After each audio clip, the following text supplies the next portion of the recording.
Divorce is one of the most challenging transitions in life, and without the right guidance, it can quickly turn into a disaster.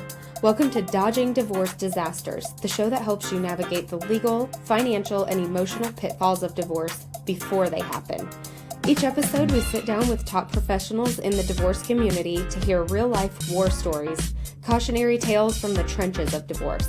But we won't just leave you with the horror stories. Our experts will break down exactly what went wrong and, more importantly, how you can avoid making the same mistakes. Whether you're in the early stages of separation, deep in the process, or supporting someone through it, we're here to help you move forward with clarity, confidence, and fewer regrets. We're your hosts, Lori Hawkins and Pam Abarashed. We are local experts in the areas of real estate and lending, and we're so excited to be sharing these incredible professionals with you. Let's dive in.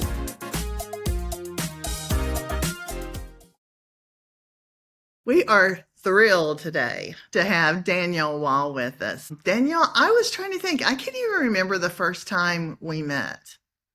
I mean, we've known each other. You were one of the first family law attorneys I think I was introduced to and had a case from, and I can't remember, but 20.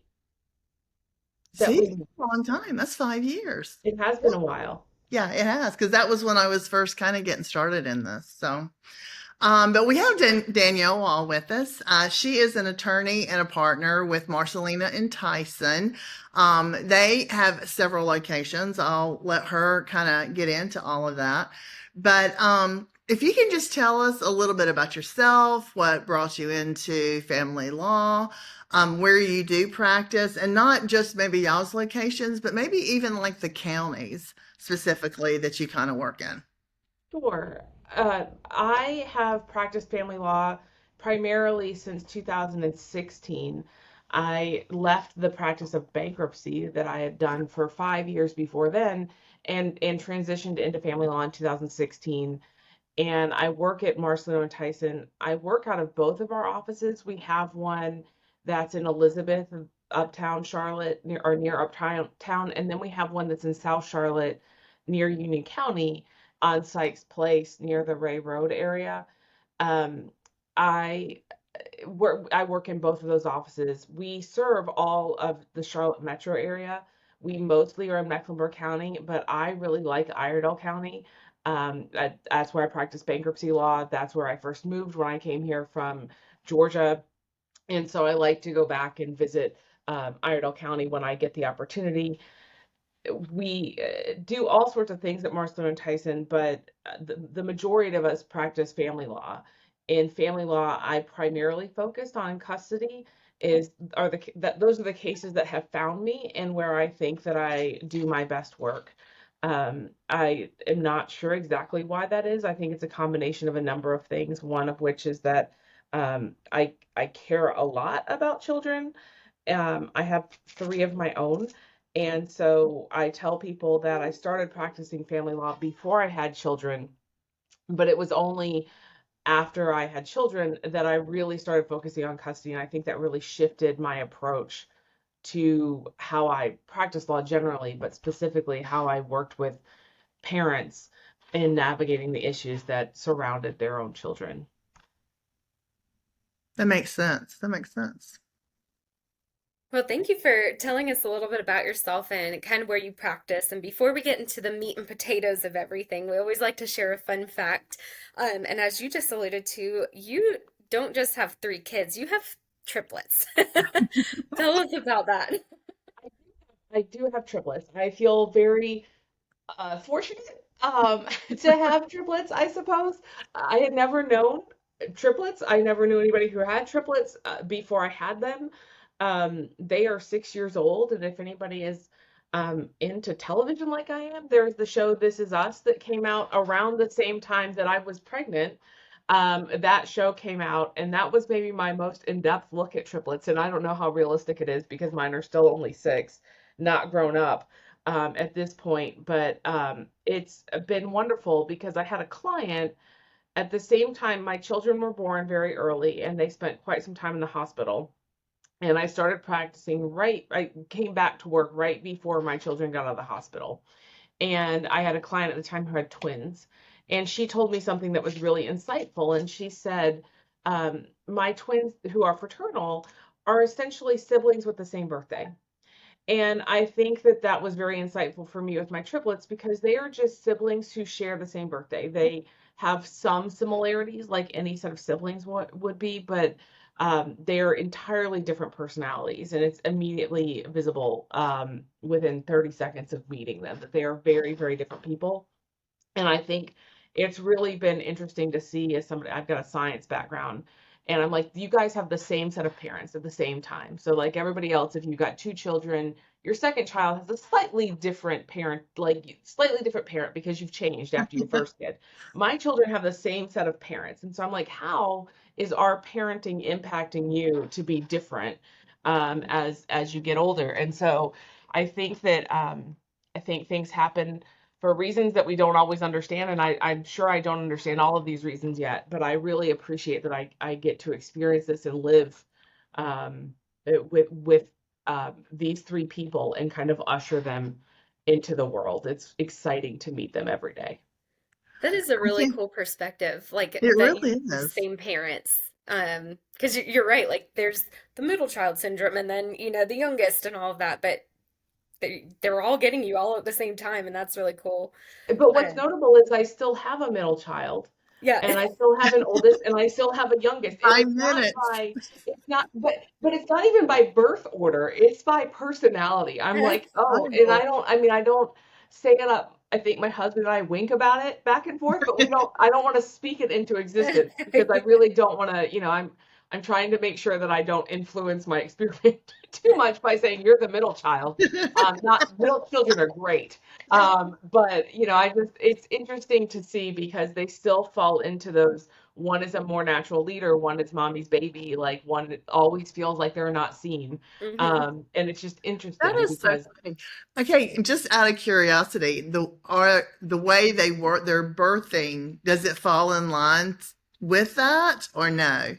no, and this is That was just maybe curiosity. more information than people know about multiples, but they letter the embryos, fetuses, children by order that they're in your stomach and in a specific order, and their oldest, middle, and youngest fall in line with that, which is not the same order that they were born in because the doctor it was a C-section. The doctor was just fish them out in whatever order she could get them out, and so it's more in line of the order that they had lettered them, which is also very interesting to me. It Yeah. is. I don't understand it. But there's something to it. I believe that it's true because I've seen it, although I haven't studied multiple sets. So please don't I impeach me. can't believe they're six. I always enjoy hearing your stories about your triplets. And when I read on your thing that they were six, I was like, I feel like you were just planning their fourth birthday party. I mean, and that's already been 2 years ago.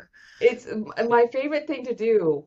Next, it might even be more favorite. Like sometimes I'm like, shh, mommy's looking at pictures when you were younger. Like, because it's always amazing to me how fast they've grown up. And I love to watch these little videos of them. And I'm like, oh, this is you last month. And look how much cuter you were now. And like I love to, all of them. And they have grown up so fast. Um, and somebody comforted me by saying you'll only do diapers once, like once you're out of the diaper phase you'll be out of the diaper phase, but that also means like other people who have three children kind of get like a refresher baby, so they Yeah. don't miss Yeah. the babies as much. And I don't have a refresher baby. Like all of my babies were, I still call them babies, but they were all not babies kind of at the same time. So hmm it's just interesting. It is. That's cool. Yeah, and you got all your sleepless nights out of the way at one time too, which to me would be the biggest benefit. I don't know when they end. I still have, they come in and they come in a series because one gets the idea of let me go sleep in mommy's bed because my Oh. husband apparently doesn't matter. And then the other two follow, and now they're bigger. So like one is on one side, one is on the other, and the other sleeps on top of me. And there's no way that once they start this that it's a 2 a.m. thing almost 3 or 4 times a week. So Oh I'm my. looking forward to when they're like, we don't want to be in. That's weird. Yeah. I don't know what age that happens, but if somebody would tell me, um, It'll be here sooner than you think. And then you're going to look back, like you look back on those pictures now, you're going to look back on those memories and think, oh, Why was I wanting that to end? That's what I try to remind myself of that. And the other day, my son was like, "Someone told me that when we grow up, we can't live with you anymore, Mommy. Is that true?" And I was like, "You can live with me for as long as you want to." Kind of kicking myself. As long as you don't get an attitude. I know. I was like, Believe me, my son told me the same thing, and I was like, "You can live with me forever," and he was the first one out the door. So don't believe it. Okay, enough Oh, of goodness, this. Jay, we can talk about this all day. No. So we have invited you here we want to learn about you and your business, but we also are excited to hear about your divorce disaster. The whole purpose of our podcast is to talk about a disaster that you've experienced with somebody going through a divorce, and then share with our listeners how they could avoid falling into that same situation on their own. so there are so many disasters, and here's the thing about family law is it's very rare, and this is most cases of the law. It's very rare that a mistake is made that cannot be fixed. And so time heals a lot of things, particularly in custody. So if you make a misstep, the best thing you can do is kind of move on past that. But as far as disasters go, I usually think of something catastrophic that can't be overcome. And so, because in a lot of ways we can get around that, some of the things that I can't get around, and somebody told me this at some point, most family law cases settle. 80-90% of family law cases settle at some point. And so would you rather settle at the beginning, or would you rather pay your attorney a bunch of money and then settle? And so when I think about one of the biggest disasters that I often see, it's when parties at the very beginning get super fixated on an outcome that they want.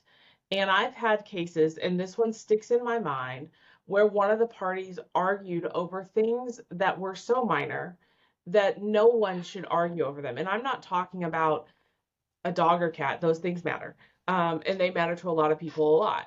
I'm talking about lids to mason jars, a live, laugh, love sign. And so in that specific case, we ended up at mediation until almost midnight, which means that my client was paying me, opposing party was paying their attorney, and both of them were paying a mediator. So between the three professionals involved, that's hundreds of dollars an hour, maybe even $1,000 an hour, depending on what everybody was charging.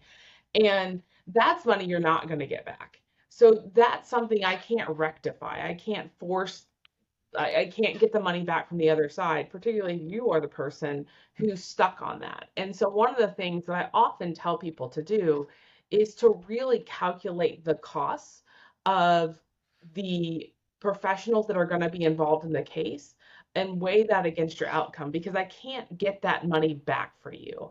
And so that's the only kind of real disaster that can't be rectified, is if you've spent too much money because you're too myopically focused on something to say, you know what, I could just go get some more mason jar lids. And so we often say that clients who fight for principles are the ones that are going to spend the most amount of money.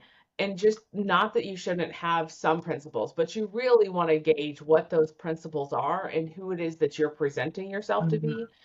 be, because we all want to have integrity, but we don't all want to be known as that person who fought over mason jar lids. That's a and that use that as an example of those things in your life. Like, when do I let it go? When is it actually just a mason jar lid? Would be the advice I would have of a disaster that somebody could avoid, which is kind of outside of my custody wheelhouse. Because in custody, what I would say is that those are the areas where very, very seldom is something actually, as minor as you might think that it is, because you're looking at the trajectory of your children. And so focus, leave the mason jar lids behind and focus on who's going to decide where the school is. Those things can matter a lot more. Yeah, that is so true. I see that all the time, even in the divorce real estate side, because we may have a buyer asking for a $500 repair, okay, which would be 250 each if that's the way it's set up to split. And emotions are just riding so high during divorces. And a lot of times common sense is gone and the emotion of digging their heels in the dirt is more prevalent. And they will say, I'm not going to do the $250, and I've got to go talk to my attorney. Well, I guarantee you that attorney's charging you more than $250 an hour. Just pay it. And I try to tell them, I mean, it's the same type of thing because I know this is how you're feeling, but let's think through this. Does it make sense for you to run back to your attorney and them charge you three, four, $500 an hour when you could just pay this 250 and let's move on and get closed on this house? So yeah, it is. I've been through a divorce and I say time and time again, I did and said things through my divorce that I look back on now. I'm embarrassed, so unlike me. Um, but it was coming from a place of anger and hurt, and that was all that mattered at the moment. So I can really empathize with these people. I think, and I've talked to you about this before, Lori, in that I've seen a mason jar lid is that's a one-time thing, but I've seen people, and I won't sell a house unless I use a CDRE specifically, one that I know and I trust, because when people let house sales fall through, I'm not going to do the $500. That falls through, and then you've got another month of carrying costs. So it's not just talking to an attorney; it's you lost a deal, and those things I think are really problematic. And those are, where your short-sightedness, the market can change. Like who knows what might happen in that brief amount of time. And I think that it's really important to, kind of you're becoming a new person, which is always difficult. And so in that transition, in that adolescence of the new Lori after a divorce, or the new whoever after a divorce, we all make mistakes when we are going through these big changes, but rely on the professionals that are there to maybe try to help mitigate and minimize those so you have less of that embarrassment and also less of the oops, I lost a sale and now I'm out $2,000 or $10,000 or $100,000 because I wanted to win the principal. So I think those are excellent points. Yeah. Well, kind of circling back around because you mentioned the child custody and that was something you were really interested in. And I think after hearing about your triplets and, seeing you kind of gush, what you do when you're speaking of them, I could see very easily, can't you, Pam? You could see very easily why she's kind of drawn into child custody because it has a place in your heart, right? What are some things? I mean, I know you love it, but what about it do you think draws it to you? Is it because you want to make sure they're taken care of? I mean, So there's a few. I chose to go to law school. I like problems. I like solving problems, but I also kind of like the game of law. And so to dehumanize myself for a second and the cases, what I'll say is that child custody is one of the only areas where you can create the case as it's ongoing. And so, a personal injury, did you get hit by a car? Yep, I got hit by a car. Here are your injuries. That's what we have. In family law, you're going through a separation, and maybe you really struggled when you first separated and you were not the mom you wanted to be. And so you sent lots of hateful messages to the dad, and you said, I think you are terrible, and I'm going to withhold the kid from you because I'm mad at you because you had an affair. That is not uncommon. But that's not exactly maybe the mom that you now recognize you should be. And sometimes the court will tell you very quickly, that's not a good parent. It's not good to withhold a child. And so, if you come and find me in my office, I can say, let's work on the mom you want to be, because most of my clients want to be the best parent they can. They want the best for their children. And so we can set it up and say, okay, let's make that progress. And so I take you from somebody who maybe was embarrassed by your actions. And before we have a finality in the case, we've built you into somebody who is proud of who you are as a parent. And that recognition comes from the court. And you get to see that in your children thriving. And so I get to play the game. I get to have the strategy of the legal processes and knowing here's what our judges say. Here's what the research says. I love to read the studies that have been done by actual, very smart science people, who come in and say, here's the best practice for parents going through divorce. So I get to take my science background and apply that. I get to take my I love games and apply the strategy, but I also really get to work with the human aspect of it and hold a client's hand and say, look, I get it. Like I too wish that I could, push him into a portal to, another universe where we never have to deal with him, but we don't have that power. So how are we best going to interact here? And so it kind of involves all of those things that I really enjoy while actually helping people. And so I have some clients that I know their kids are well over the age of 18, and I get pictures of them, and they're, getting jobs and going to school to become doctors or lawyers or therapists or teachers, or still trying to figure it out. And I'm like, this is something that, to whatever extent I had a hand in, either if it's just protecting mom's ability to continue that influence, or sometimes it's making sure the children aren't shipped off to boarding school in Timbuktu, or it's making sure the child gets the medical care that is necessary or doesn't get unnecessary medical care. There's all sorts of nuances there. And so it's just an honor to be able to be part of that role and get to do it kind of in the career of my choice. So I like all of the things about custody. Um, I Yeah, love that that. makes sense. Me too. Yeah. And speaking to your servant heart, um, I know that you are part of Second Saturday, which we have mentioned a million and a half times on this podcast. So people kind of know about Second Saturday if they've been listening.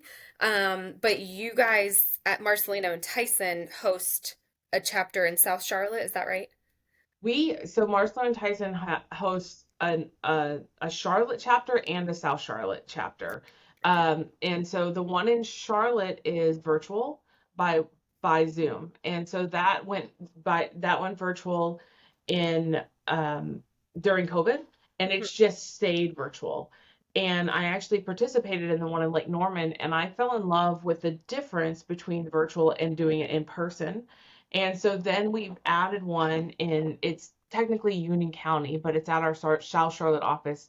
And we meet in person to try to establish some more of that connection that people get when they're really face to face, and it's not just anonymous or, Susan Smith on the name. You get different connections with people. And as I have mentioned, like, some presentations really lend themselves to being in person. And so we get to experience that on a different level. It's just a different layer of connection. And so we do two of those. And those are things that I really, really enjoy a lot.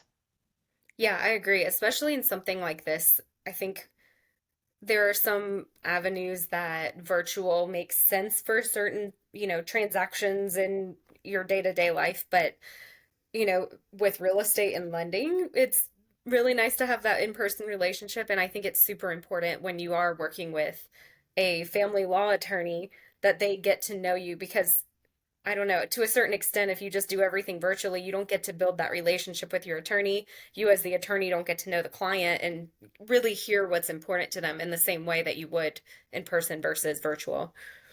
There's also a little bit of, I think, hesitancy when people are virtual for some reason in Hmm. having a dialogue. And one of the things I noticed, and people are welcome to come as many times as they'd like to any of them, um, but is that people were coming over and over to the virtual ones.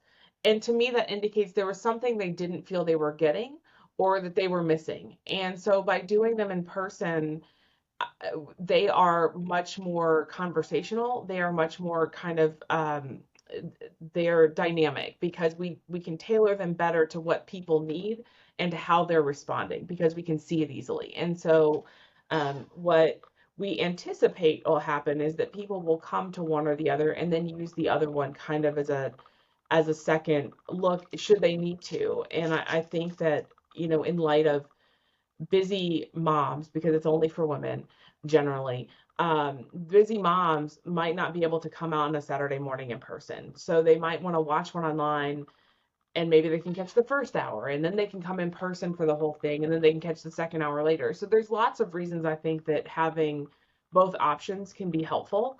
And so we welcome it, and we welcome it for people who are not our clients. In fact, most people who attend are not our clients, and which is perfectly fine for us. We offer it because we want people to feel comfortable and empowered and knowledgeable about what they're doing. We don't have any requirement or expectation even that the people who attend will eventually become a client of ours. So And Yeah, don't you also have a support group as well?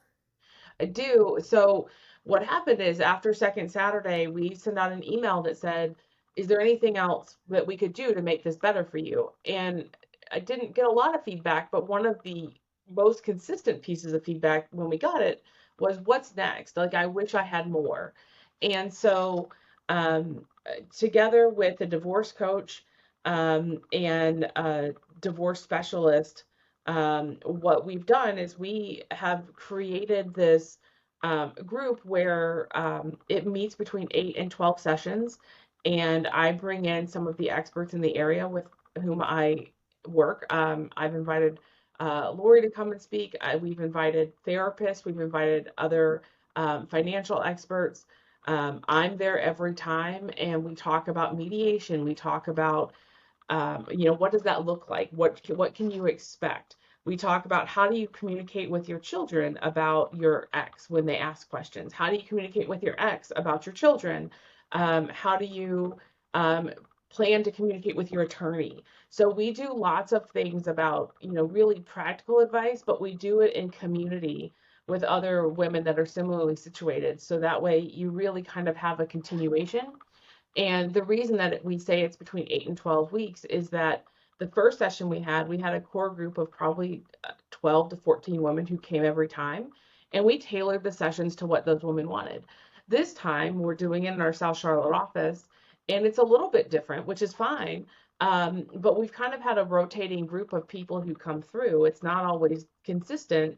And so we've been a little bit more we tailor it for the people who are coming, and we try to get what they want. And one of the things that we really work to do is use the connections that I have, that the divorce coach has, the divorce specialist has, to make sure that we are meeting people where they are and getting them access to information that they may not otherwise have, either because of financial constraints or because they're just not in that position yet, or because different attorneys, and again, people come who have different attorneys practice in different ways. And where I am a big, I've got a toolbox full of people, and we're going to get you the right person to help. Some attorneys are really hesitant about having third parties come in.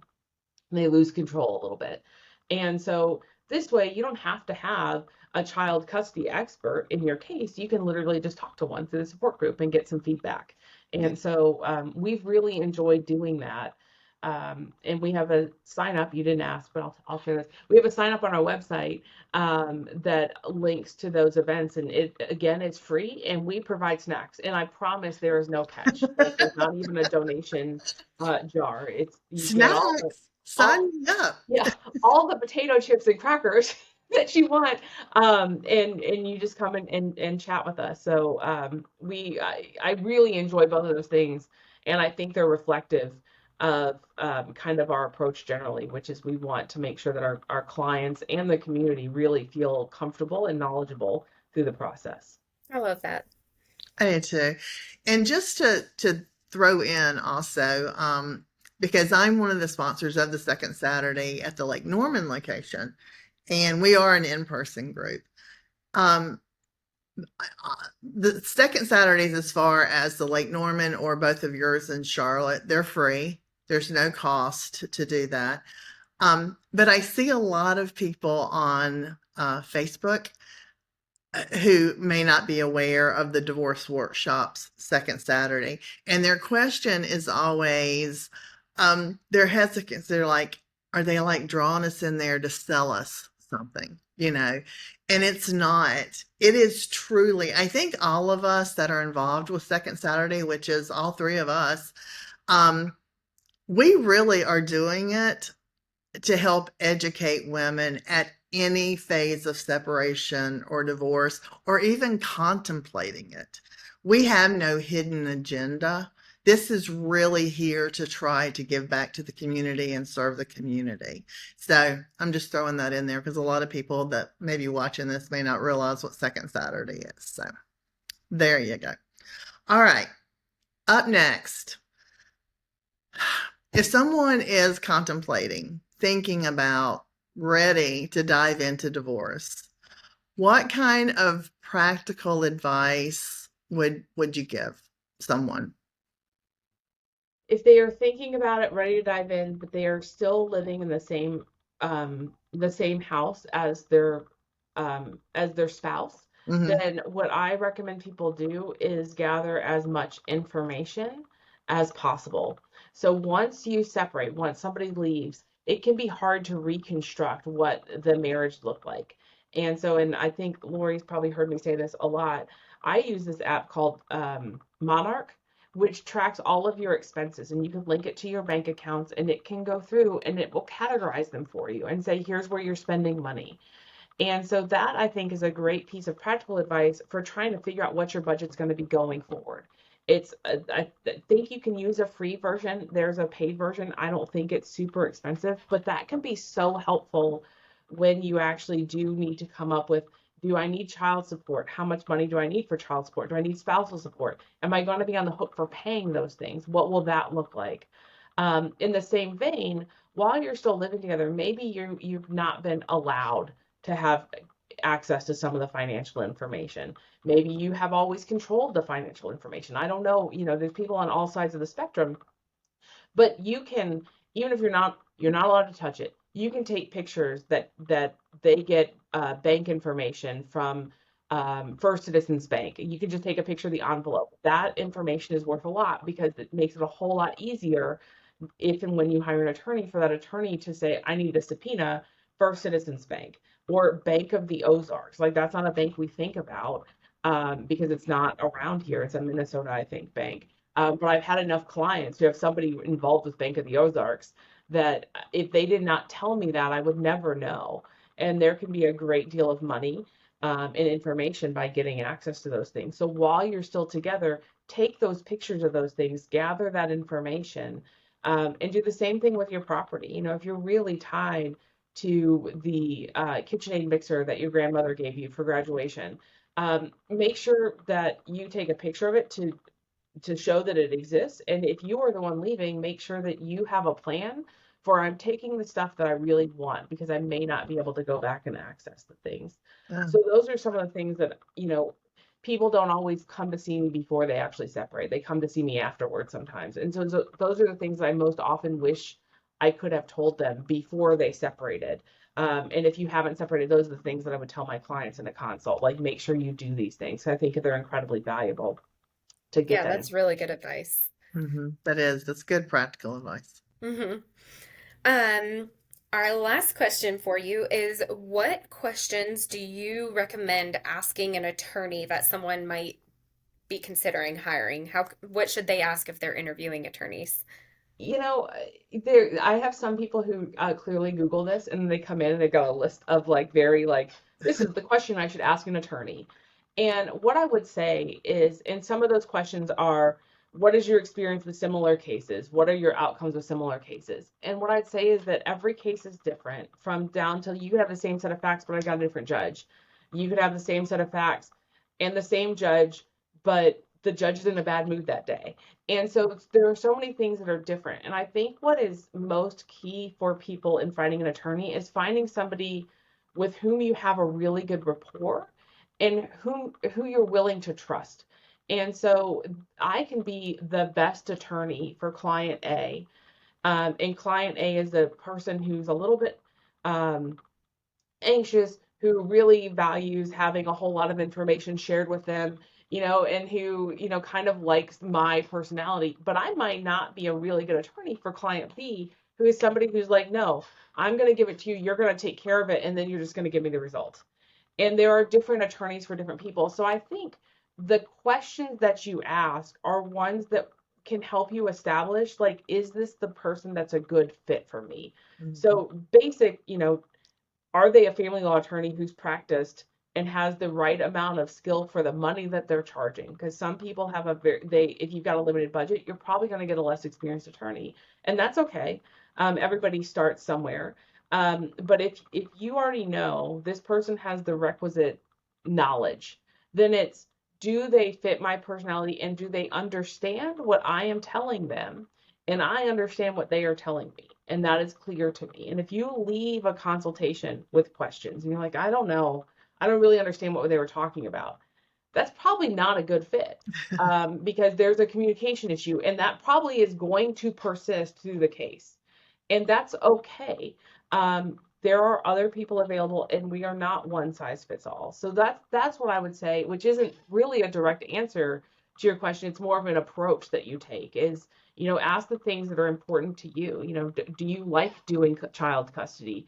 Do you enjoy the financial pieces? Do you, I have clients, I love Taylor Swift. And so sometimes I have a lot of Taylor Swift paraphernalia on, and clients come in and they're like, oh my goodness, I also love Taylor Swift. And so we have that as a rapport, which allows them to just feel a level of comfort that they wouldn't otherwise feel. And so I think that those are some of the things that you are looking for in an attorney, is like, is it a good fit, more so than did they go to a college or university that I think checks this off my list. Yeah, Type. exactly. I think that's great advice. I really do. Yeah. Well, Danielle, thank you so much for joining us. We loved having you. We will put your contact information on or on our video here. But where can our listeners find you if they want to contact you? So I am the only Danielle Walle in North America. So if somebody Googles my name, it will come up. But our website is yourncattorney.com. The firm name is Marcellino and Tyson. And so all of those things are pretty unique. And so if anybody is looking for me, I'm not super hard to find. And so you're welcome to find me in any way that you want. And if you want to email me, you're welcome to. My email is Danielle, Danielle, at yourncattorney.com. So that's also very simple. There's lots of ways that anybody is welcome to contact me. And I would really like to see anybody who is interested to come to Second Saturday or the support group. I'd be happy to have you.